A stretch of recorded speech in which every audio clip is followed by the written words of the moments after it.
Hello, I'm Kevin O'Hare with the Office of Assessment Accountability's Division of Assessment Support. First, I'd like to welcome you back. I hope that everyone that's watching today had a great summer break. I know it's hard to leave the beach and leave all the outdoor plans and things that we enjoy doing in the summer, but now school's back in session. August has approached us, and it's time to start getting things in order for the upcoming school year. Well, today we're going to talk about the alternate K-Prep and look at a lot of the things that that have been worked on over the summer. We didn't incorporate a lot of changes as we move into 2017-18 and the transitions occurring. We tried to keep the changes minimal. However, those changes that we did encounter, they will impact the upcoming year's assessment. So let's take a look first at the changes for 2017-18. Social studies will not be tested at grade 12 this year. As you're aware, or should be aware, there's no high school in-the-course assessment for U.S. history. Therefore, the alternate, which is at grade 12, does focus on the U.S. history component. So until the new social studies standards are reviewed and revised and put into place, we'll follow the same format that's being followed for high school into course. And with that being said, there'll be no social studies assessment at grade 12 for the alternate K-Prep. Another change this year is the editing mechanics for students that was formerly in grades 4, 6, and 10. Those have been changed now to be assessed at grades 5, 8, and 11. So basically, what that encounters is with the recent changes to Senate Bill 1, the revisions to Senate Bill 1, they did want to focus on writing occurring once per grade span. So now, on-demand as well as editing and mechanics will all occur at grades 5, 8, and 11. The same will apply for the alternate K-Prep. However, for the editing mechanics this year, we're going to field test the writing samples for the editing mechanics portion. Those won't be available for window 1 for the alternate K-Prep. So the editing mechanics field test will just apply to window 2. Once again, no grade 12 social studies this year. We still want you to teach the content. We still want you to keep your samples and provide those in the AAAF showing that you have taught the content. We're just not going to assess it this year. And for editing and mechanics, it will occur at 5, 8, and 11 this year. And for the alternate, as well as all other areas, it's going to be a field test. And that field test for the alternate K-Prep will not be available until window 2. So moving on, here we're seeing just a look at the elementary grade requirements. The content areas for each grade range. If you'll notice there at grade 4, writing is no longer included. It's just reading, mathematics, and science. The editing mechanics will now apply to grade 5. Same here, looking at the middle school requirements, grades 6, 7, and 8, and what content areas will be measured. And then at high school, noticing that 11th grade we'll be doing science and writing. 10th grade is now just mathematics. 12th grade there is no attainment task being administered. We still will be doing the transition attainment record at 11th grade as a requirement this year. And it will continue to be available for students at grade 12 as well as grade 14 who didn't meet their benchmarks. For the materials, we're looking at, once again, providing the materials within 1 to 2 weeks prior to the beginning of the first testing window. The reason for that early sending of the materials is so that districts will have the flexibility to allow their teachers time to review those materials, adapt the materials. Those adaptations are viewed in the online trainings that will be provided starting in the end of August. And basically, it'll allow teachers to make changes that will individualize the assessment to the student. There's so many students out there that need individual modifications on the assessment that there's no possible way for us to do it here. And so we want to be flexible and allow teachers the time to review those materials in order to make those changes that are necessary for the student to progress. We also want to encourage districts to work with their teachers, providing assistance and abilities to make these adaptations as necessary. Right now, the intended time frame for the release of the materials, they're scheduled to ship for Window 1 the week of October 23rd. So sometime between October 23rd and October 27th, you should receive Window 1 materials in your district. Here we look at the assessment trainings for this year, the required assessment trainings. As you're aware, anybody who is administering a statewide assessment is required to complete the administration code trainings, as well as if you're working with students who receive accommodations, you're also required to complete the inclusion of special populations. So anyone who will administer the alternate K-Prep this fall must first receive the administration code and inclusion of special populations training. Also, in order to be able to administer the attainment tasks starting in November, the combined overview and attainment task training that will be released out later this month is a requirement.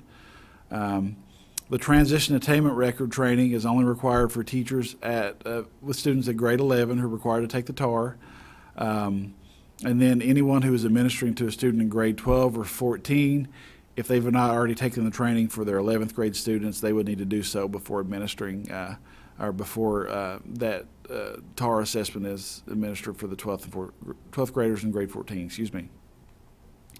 For testing windows, you'll see that the first testing window is scheduled to occur November 6th and run currently through December 15th. We'll continue to provide 15 items per content area.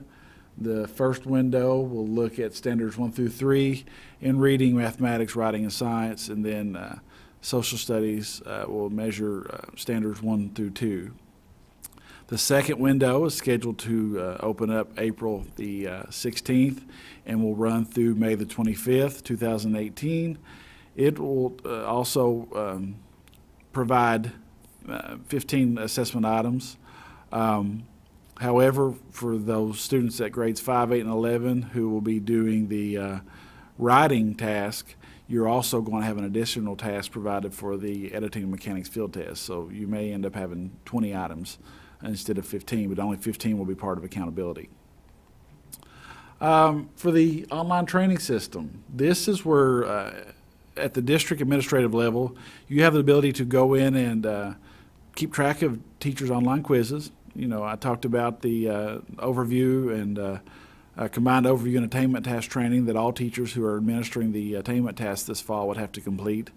You have the ability as a district assessment coordinator or a district level administrator with DAC rights to go in and monitor who's completed, who hasn't, when they completed it, print their certificates off, access their passwords. However, the ability to do that, you first must register. If you're a new DAC, you're going to have to register for the first time, and you'll need to make sure when you register that you select that you have DAC rights. If you are a returning DAC or district level administrator, you're still going to have to go through the process of providing your username, which is your district email address. First time access for the password is ABC123. And after that, it should take you to the profile page where you'll go in and make adaptations to your account in order to change that password to something a little more protective. We encourage you to go in and change it from ABC123 to something that you're more familiar with and that is not systematic across the state. So that's something that's going to be implemented for this year. The student registration database, it's going to continue to house student scores from both the attainment task for grades 3 through 11 this year for the attainment task, and the transition attainment record scores that are administered to 11th grade students, and then any of those that may also take it at grade 12. Now, for students that are completing the career readiness portion of the alternate assessment, this is something that's been talked about for for the last several years. We've been working on developments through the ESAR and the Career Readiness Development Career Workforce Experience Certification, and so this year we're going to have a statewide pilot. Every district is going to be participating in a statewide pilot for this alternate career readiness part of things. And so what the layout for the student registration database will also house is those scores that are tied to that career readiness database. More information around the career alternate assessment career readiness field test this year will be coming out soon, and so just please wait for additional information to be released. All right, speaking of the career readiness, looking back at 2016-17, based on a pilot year update, the online training system opened in the winter or spring of 2017, and this is where the ESAR, the Employability Skill Attainment Record, qualifications occurred, where the quizzes were completed. The administration for any of those districts that were part of that initial pilot process occurred from February to May. The data collection, typically the plan was to upload that data in May. However, there were some technological glitches that occurred, and unfortunately the data had to be shared with the Human Development Institute and Geo Griffith to actually hand enter those results for this year. So we want to. There's a lot of work that was put into that.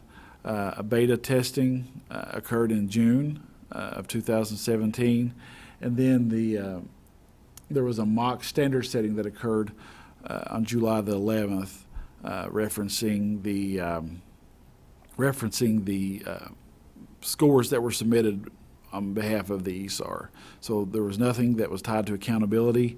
They were just wanting to look at and complete a mock or a pilot of a standard setting, which will later be applied to this type of work when it becomes part of the accountability. For this year, the first thing that happened in July and into this year is determining edits for the ESAR and the training materials. So that's an ongoing process. I know work is still being completed around that process of making any edits or adjustments. Looking at a lot of the feedback from the prior year and just that small subgroup of districts who participated in that first year accessible pilot, they gave some great feedback, which is being taken and considered, and changes are being made before the statewide pilot starts this fall. The online training system is scheduled to open into August. I think that August 28th is the date that's when the work will begin. The Career Readiness Database is will open for the DAC review in mid-October. Basically, those will be around the same timelines that the Student Registration Database will open up for the alternate K-Prep. And then the ESAR administration will be provided on a wider scale for this year. The intention is that it is a statewide pilot. Continued development of course codes and courses leading the completion of the Career Work Experience certification. The last thing would be aligning the career readiness measures with transition readiness measures in Kentucky's new accountability model. That's still work that is ongoing with changes and systematic adjustments made to the new accountability model. Once those are finalized, then the relationship between the new accountability model and how our career readiness process will work will then be implemented into it. Here is just a look at the calendar for this year. This has been provided, or will be provided out later this week in an alternate assessment email, so be looking for that, as well as several other handouts that will be beneficial to you as you start the new school year. And we just want to thank everyone for the work that they do. We want you to know that all of our staff are available for you if when needed, and that if there's anything we can do, we encourage you to contact us, and we'll do our best to give you an answer. And if we don't have an answer right away, that'll be our number one priority, is to get you an answer, an accurate answer, in a timely fashion. So thanks again for all that you do, and be in touch, and we'll make sure and share all the information that's coming for this fall out as it is provided to us. So thanks, and have a great day. Bye-bye.